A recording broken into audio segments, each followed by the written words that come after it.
All right, first of all, we're going to go ahead and start. We're going to open up with a word of prayer. Dear Heavenly Father, thank you for this another day here on earth and for the breath of life and giving us more time to complete the mission and to keep your word and spread your gospel and truth. We hope that this lesson today will be edifying to the hearers, that people will not be offended, that they will seek out truth and knowledge and wisdom and make good decisions based upon that.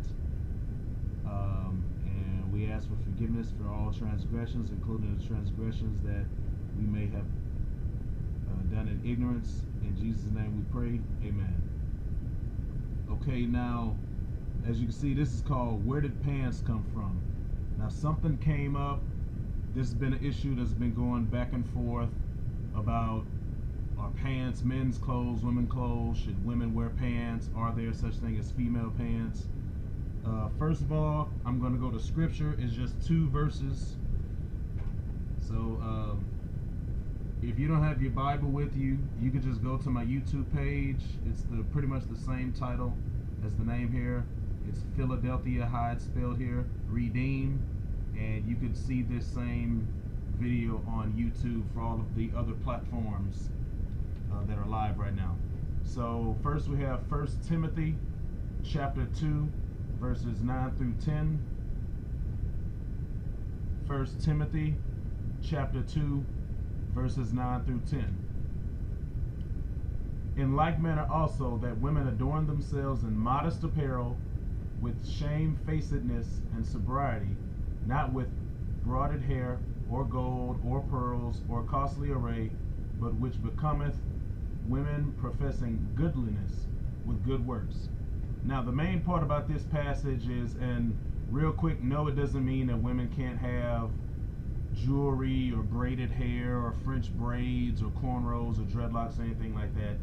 In general, just talking about modesty and not being conceit and vain, about not just being intentionally extravagant just to get attention. But the main part is verse number 10 about women that are professing godliness with good works, meaning that your clothes should simply reflect who you are, your nature, and your character. Now let's go to Deuteronomy chapter 22 verse 5, I believe.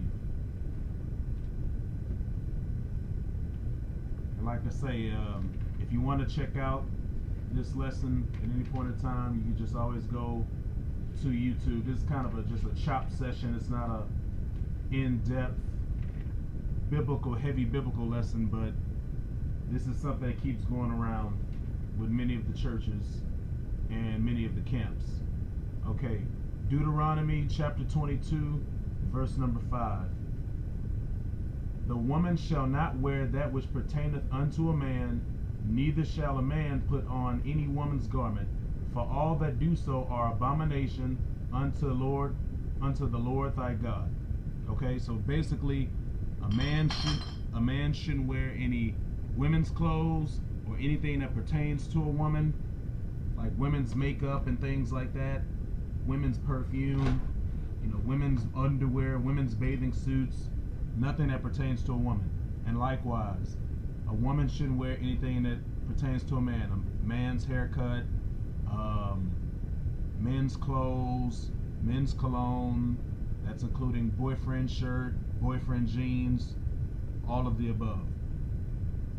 Okay, now, I'm not going to read all the sources I have, but I would just encourage everyone, don't believe any word I say. Just look it up for yourself and do your own research and then see what you find. So, where did pants come from? And the biggest debate, or one of the debates that's going on, is should women be able to wear pants? So based upon the research that I found, and I had to go back over and look at it again because I was presented something, but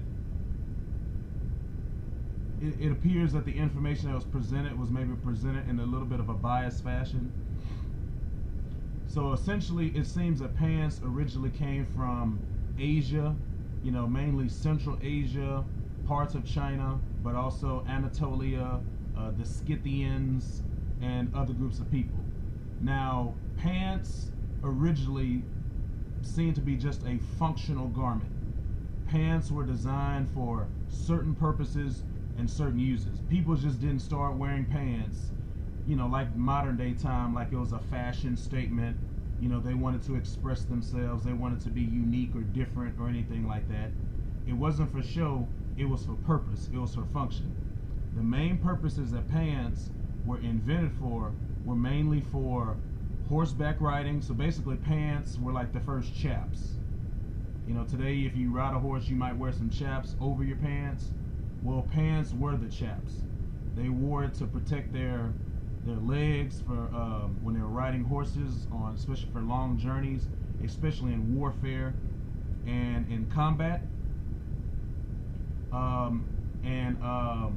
Also there were certain tasks and certain functions as far as like labor and working and things like that, where pants were more proficient. They were more effective. They were more practical to wear pants instead of like a tunic or a robe or some other kind of garment. So that appears to be the earliest examples of pants that we find. Now, particularly with the Scythian female warriors, because there's legends and everything about the Amazon warriors and stuff like that. To be more realistic about it and historically accurate and factual about it, female Scythian warriors, yes, they were female warriors just like men, and they wore the pants that they had, they weren't like regular pants. They were more like leggings.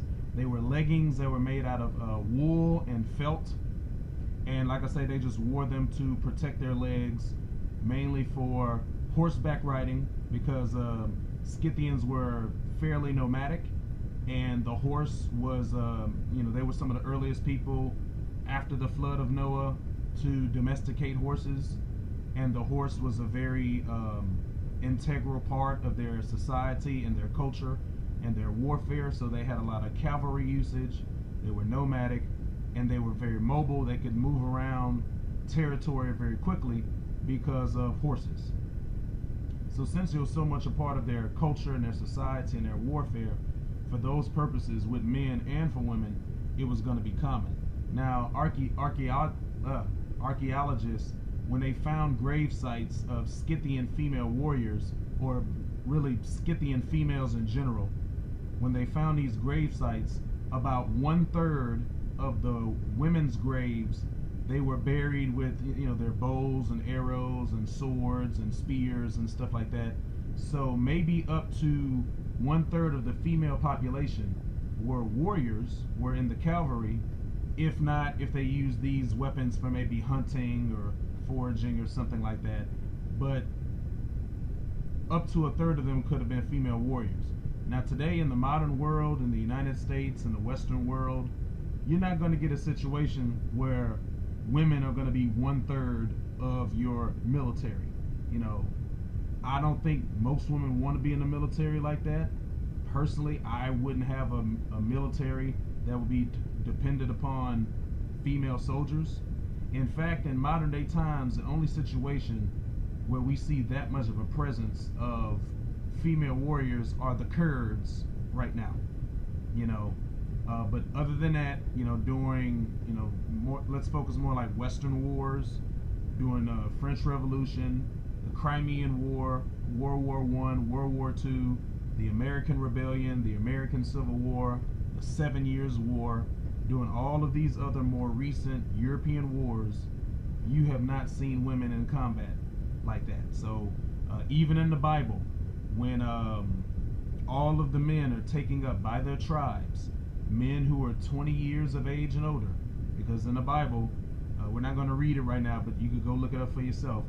Within the Bible, sort of like adult age or fighting age, especially for men, was 20 years of age and up. It didn't say anything about taking the women who were 20 years of age and up. It said take the men of each tribe that were 20 years of age and up. So these leggings and these pants, like I say, they were very purposeful. They were very functional.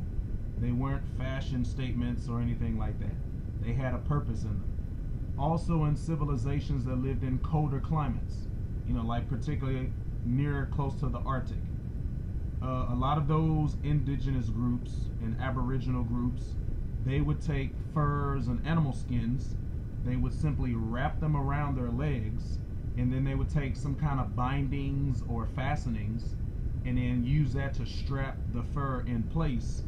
And these would be the leggings that they would use around their legs to keep themselves warm, because if you're in a cold environment, and even if you're wearing like a thick robe or a thick coat or something like that that goes all the way down to your feet, the air can still go up from underneath that robe and you can still feel that breeze. So having some kind of wrappings around your legs helps to keep you warm. And even they would wear, like overcoats or tunics or robes or, something of a heavy material, but they would put these furs around their legs as covering. Now these weren't really like pants. These were just, like I say, impromptu furs, kind of like chaps almost, just leggings wrapped around their legs. And once again, it was for function. It was when they were typically probably outdoors in the environment and when it was cold. Let's say if they went back into their house or their cave or their lodge or wherever it was that they stayed, and if they had a fire going, maybe they wore some other type of a garment. But definitely if you're walking around outside and if it's ice and if it's snow, you're going to be wearing these furs as leggings. Okay, so right now those are for very specific reasons. Now today in more modern times, especially in the Western world, there's going to be certain occupations, if a woman is going to have a job outside of the home, where it's mandatory where you have to have pants in certain situations. So women that are in the military, for example, now when you're wearing your dress uniform for more formal events, women can wear skirts and dresses. Or if you have more of like an office job or an administrative job in the military. But if you're working more in the field and even possibly combat in the future with, at least in the United States, with some of the legal changes that have been brought up, you're going to be wearing utilities. You're going to be wearing, fatigues and stuff like that. So in those field conditions or combat conditions in the military, you're going to be wearing pants. If you're working in law enforcement, in most cases, women who are fighter fires, in the restaurant industry for safety purposes, health code purposes, liability purposes, a lot of these employers in all various different types of restaurants require you to have pants. Women who may work in certain trade occupations like offshore jobs, oil rigs, plumbers, carpenters. You see women in carpentry. You go to Colombia, for example. You'll see some of the most beautiful women you've ever seen, and they'll work in construction. Okay, but they have to wear pants. Even myself here in the United States, recently I've seen a lot more women in construction and utility type jobs, and in those types of jobs, you can't really wear a skirt or a dress. You have to wear pants. So if you're a woman, you want to keep the commandments, you want to live by the Bible. If you just have to be in one of these jobs right now, that's fine. I'm not going to be like, oh, you're an abomination. Either pray that you can find another job, or you can start a business, or you can do something else. So if you have a husband, that y'all be able to make arrangements where you don't have to work, or you can go do something else to where you don't have to wear those pants. But that's a situation where I just say, like in the Bible, work out your own salvation with fear and trembling. If you need to work, and if you just can't quit your job, because I'm not just going to tell you to quit your job. If you can't quit your job, do what you have to do in the meantime.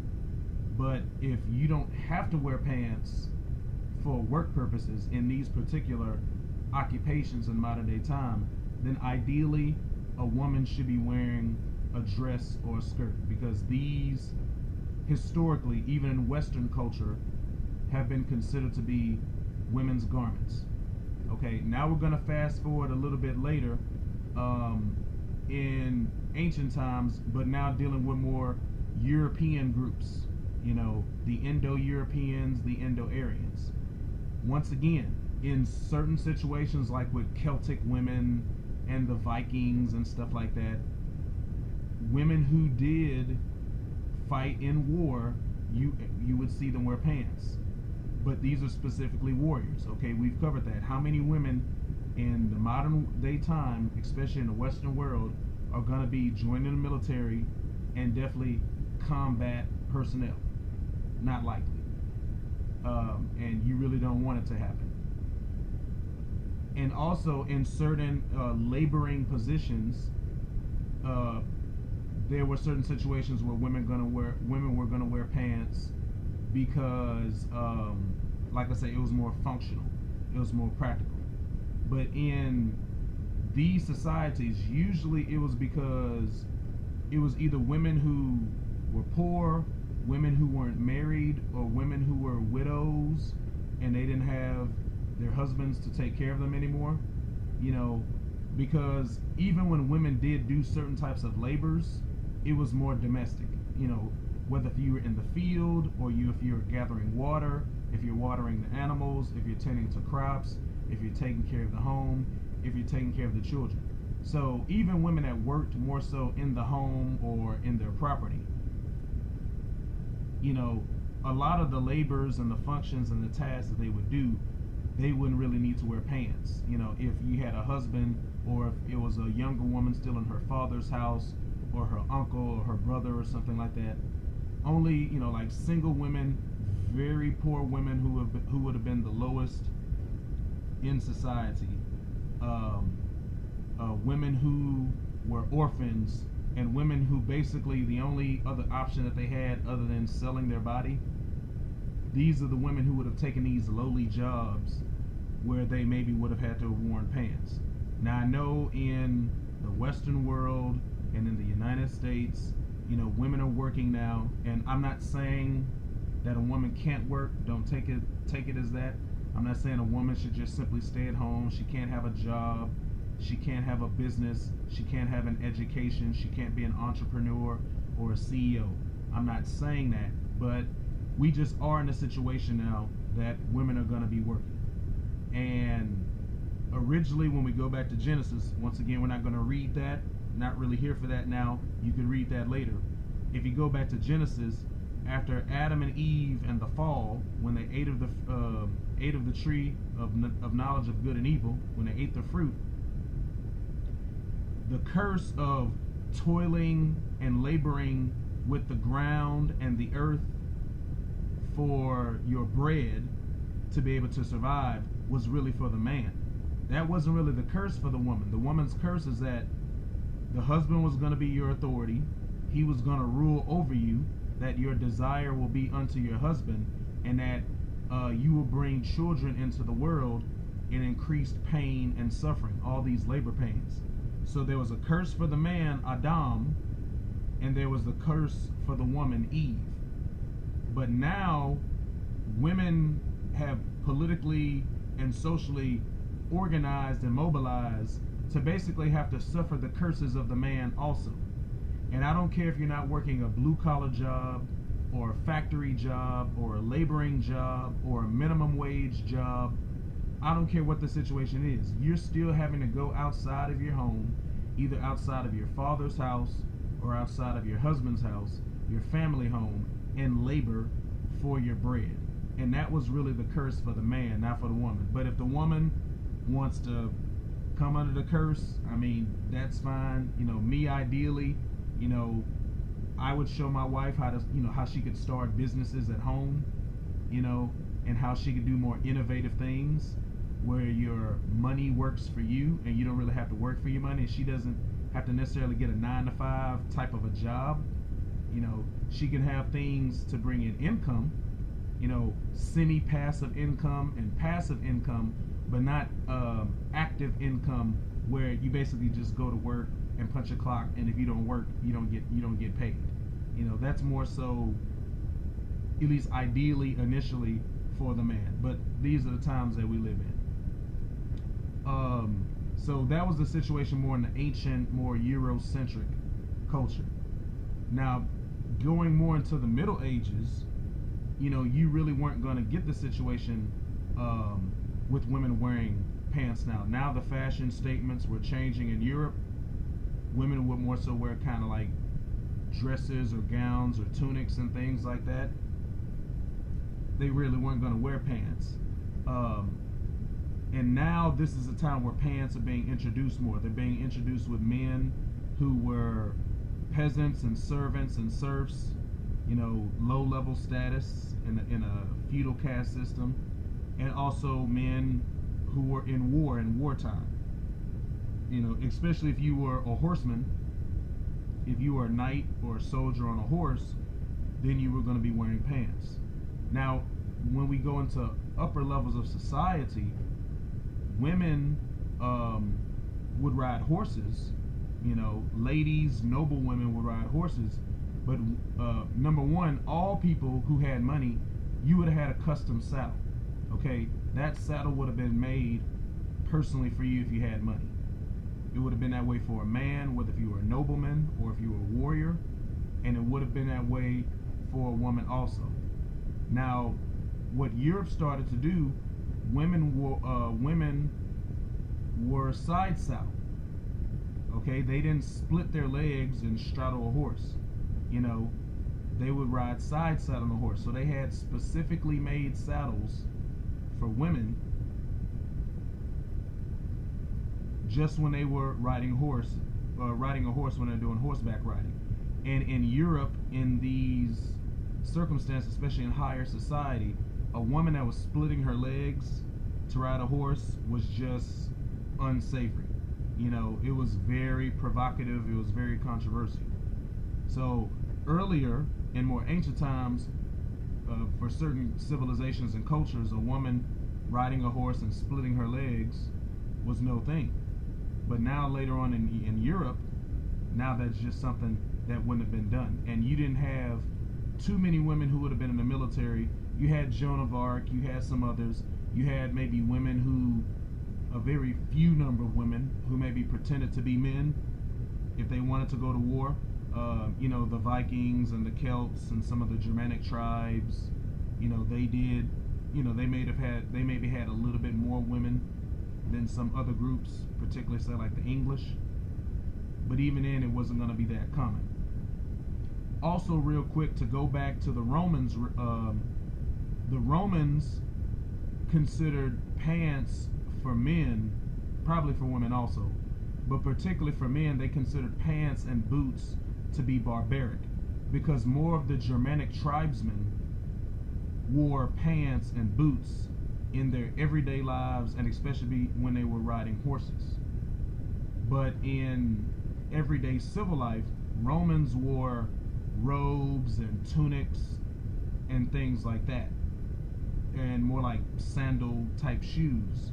They didn't wear boots, they didn't wear pants. So you could have simply just shown up in Roman society and Roman culture and been wearing pants and boots, and they would have just simply considered you to be a barbarian simply on how you were dressed. So even for men, pants wasn't something that we really saw until later on in Western culture, European culture, as far as like everyday, day-to-day life, not specific tasks, specific functions,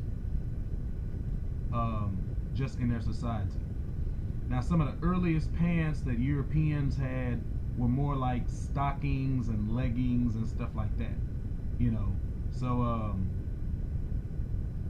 as a man, I'm not really gonna wear leggings and stockings. I see some of these dudes in athletic situations like cyclists, runners, joggers, even some guys out in the basketball court on the gym, and they're wearing leggings and stuff like that, and they're not even wearing sometimes shorts over their leggings.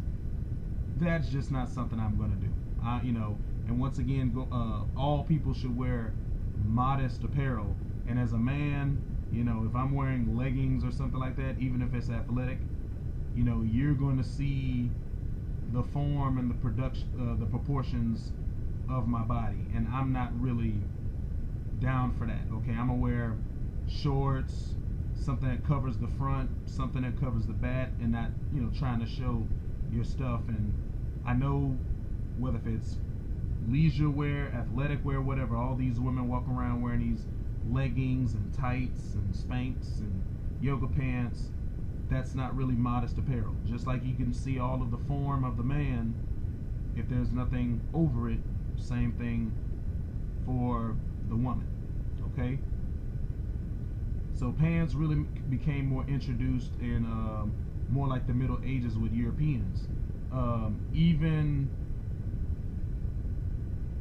in the 1700s in Europe, now getting into the Americas, men would have worn like knickers, like knickerbockers, basically pants or capris that would have come to your knees, and then they would have worn like these stockings or long socks that would have went all the way up to the knee. If a guy would walk around dressed like that today, he would look very weird. You would see that in 1500s, 1600s, 1700s. Today, that would be very odd. So yeah, fashion does change, but there's things that they used to do that we wouldn't do now. Long pants, as far as trousers, as far as like everyday wear, didn't really come in until later. The French, since they were usually the leaders of fashion, they probably started at first in the 1700s, probably like the mid and later 1700s, and then on from there. And that's when knickers and knickerbockers and stockings and leggings for men, especially if you were wealthy, a nobleman, part of the gentry, the aristocracy, or a royal, those things start to fade away, and then we started to go more to trousers. Okay, so pants for men, even in Western culture, Western society in the United States, is pretty recent. Okay, it's only about 200 some years old. Okay, and if it would have been more common for you prior to that, you would probably have been just a laborer, a poor person, or a peasant, or a servant, or a slave, or something like that. Not a regular, everyday person, not a common man. Now we fast forward to more modern times. Even though in Paris and France they were always, pushing the boundaries on what fashion could be for men and for women, women wearing pants as everyday function didn't really start until like the 19-teens and the 1920s. Only within about the past 100 years did it start. It wasn't even really normalized then, but it started at that time. Because frocks could have been dresses, but then they also could have been like a, not like a pantsuit, but just women's types of pants, and it was seen as very controversial, just like a woman riding a horse with her legs split. Okay, just like women starting to have short haircuts, that was very controversial. Even later on, when we're getting into like the 40s and the 50s, when women's pants started to be a bit more normalized, even then, the pants that were made for women, men's pants pockets would be made a lot deeper than women's pants pockets, simply because it would have been expected that the man would have, carried the pocketbook, he would have carried the money, he would need to carry more items or tools or things like that in his pocket, and that the woman wouldn't really need to carry those things in their pocket. I'm not sure how they make women's pants pockets today. I mean, I kind of really don't care. But even when you look at the first normalized, I guess we can say, women's pants,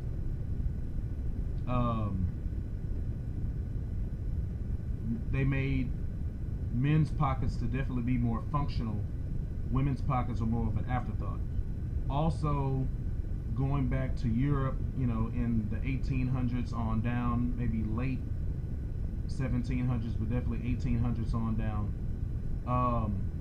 men, particularly gentlemen, freemen, you know, what would have been like the middle class and upper middle class, and definitely the gentry, the aristocracy, and royals. Pants was also kind of like a status symbol, because in these times in European society, and even getting into the Americas, if you could afford a horse, and if you could ride your own horse, that was a status symbol. It showed you had wealth, because horses were expensive. Previously in Europe in the Middle Ages, the horses that Europeans would have ridden for day-to-day use would have been like these real short and hairy, furry horses, and you would have been very low to the ground. Only later on, more after the Middle Ages, did you see, that post-Middle Ages and post-Renaissance, did you see Europeans, particularly men who were riding horses, have more of the larger stallions, because conventionally these would have been the war horses. And these war horses, it took a lot to raise them, it took a lot to train them, it took a lot to maintain. You had to feed them a lot more, they required more space, they had to be more athletic and in shape. So then now when these war horses became basically like the Bentleys and the Rolls Royces of society, it became a status symbol. So the more magnificent of a stallion you could have, the more wealth that it showed that you had. The more horses that you had, just like a rich person with a car collection, now you're showing your wealth with this horse. Okay, so if you were wearing a certain style of pants, it meant, oh, you can, and even boots now and shoes, it showed, okay, you had a horse, you had wealth, you had something going on. It was more of a status symbol. And these associations with wealth and status and privilege would have been more so associated with males than females. Women would have shown their wealth by their dresses, by their marriages, by their husbands, and things like that. So particularly in Europe, I'm not quite sure, but particularly in the United States, women wearing pants, where you're wearing split leg garments, wasn't really sort of like starting to be normalized until the 50s, 60s, and 70s. It was introduced in the teens and the 20s, but it wasn't really normalized until then. You had certain things that happened, like the Depression, where women maybe had to do some things to support the family. So maybe they had to put on pants for certain jobs, they couldn't wear a dress. You had the situation particularly with the Second World War, because more of the men were off fighting in Europe, and the women had to be in the factories because the government and the military wanted to have productivity for the American war machine. So, Sally Rivet or whatever. So once again, when you're in these factories and these types of jobs, women really aren't going to be able to wear dresses and skirts. They're going to have to wear pants, But even until after the war and after the Depression, was this not really starting to be normalized? So then you get, I guess third wave feminism and all this kind of stuff, quote unquote so-called feminism. And now pants, for the most part, have been pretty normalized. Now let's look at modern day time, let's be honest. Even if a woman is not trying to be, that type of a look, most of the time when a woman wears pants, even if she doesn't have the most endowed, voluptuous figure and, a lot of curves, you're going to be able to see her buttocks quite well. You're going to be able to see, her hips, how the pants split her legs, and, the crotch area. And to be honest, that's not really modest. The only time you can really avoid that, and the more voluptuous and curvy a woman is, the more difficult it's going to be, even if she tries to be very modest. But the only times you're going to see that is when women wear what's called mom jeans, and even what they call, boyfriend jeans, quote unquote. Now, since a woman can't, even if you're going to wear pants, which I wouldn't advise, the whole boyfriend jeans thing you can't do, because you can't literally wear your boyfriend or your husband's jeans, because then you're definitely wearing men's clothes at that point. You would, and there's some companies that they have now started to make husband's jeans and boyfriend's jeans for women, where you don't have to get your man's pants out of the closet or whatever, or buy men's pants in the men's section. They make them for women now, But 9 times out of 10, even if she's not wearing like the overly tight, low-riding, hip-hugging booty pants or yoga pants or Spanx or workout clothes and Fabletics, even then you can still see a woman's figure in pants. So if a woman is wearing an appropriate dress, or if she's wearing, now okay, granted, they can wear mini skirts and tight dresses and cocktail dresses and a little black dress and be immodest. I get that. But if a woman is wearing a modest dress or skirt of appropriate length, chances are she's not going to be revealing her figure in that modest dress or skirt compared to pants, even if they're not overly tight. Now, I know one objection that some women have when it comes to dresses and skirts is going to be modesty. I know women will be concerned about, well, what if the wind blows and I don't want it to blow and people see my underwear? Or what if, when I'm sitting down, if I want to, cross my legs or keep my legs closed and stuff like that, I don't want people to see my undergarments. Well, here's a wonderful thing. They make, like, basically shorts, kind of like Fabletics, or what would be like workout shorts or capris, and you can wear that underneath a dress or a skirt. So if your skirt did fly up, all they're gonna see is the same thing as if you were wearing these workout pants or workout shorts or workout capris. Back in the day, women would have wore more of like bloomers as far as undergarments, or what we call granny panties or granny underwear. Maybe we should go back to the old school, okay? Maybe women should go back to having bloomers and slips and granny panties and things like that. And if you want to wear, sexy underwear for your husband, then you could do that. But if you're walking around and you're just wearing regular clothes, then you could put on the bloomers and the granny panties and stuff like that for modesty underneath your modest and appropriate skirt or dress. I've heard a lot of women say that granny panties are very comfortable, that a lot of the tight-fitting underwear is not the most comfortable, that granny panties and bloomers and slips, these more traditional undergarments, are a lot more comfortable. So you can be sexy for your husband when you got the husband-wife thing going on and be sexy, but when you're out just at work or out in public wearing a regular dress or skirt, wear something that's more comfortable and also concealing and modest. Also, say like cold weather, just like how we talked about cold weather civilizations, especially in the Arctic, how they would wrap the furs around their legs. Well, in the wintertime, I've seen plenty of women wear dresses made out of like a sweater type of material, or basically long sweaters that could basically serve as a dress, and it would go all the way down to your kind of like to the knee level, like an appropriate dress. And then underneath that long sweater or sweater material dress, they would wear thick sock material or sweater type material leggings. That would be something I would say would be okay. Because number one, those types of leggings for the wintertime, number one, they're really only going to be made for women. Number two, they're not really pants, they're just leggings, like thick stockings, basically. And today, men aren't really going to be wearing stockings like men wore stockings, say like in the Middle Ages in Europe, okay? At least most men aren't. I'm definitely not.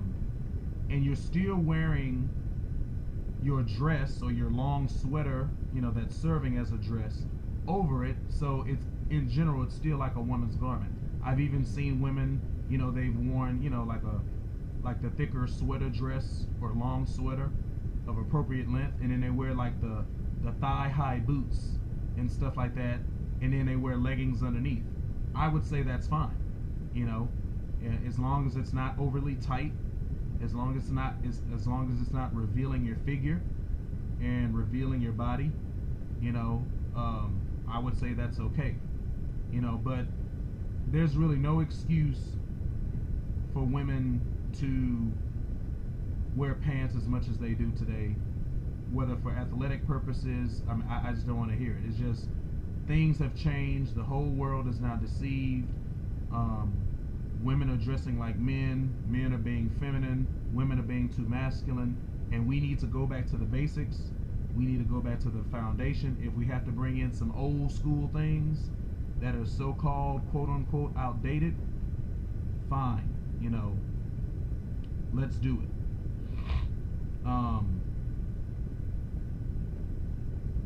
But you know, I would just like to bring back modesty.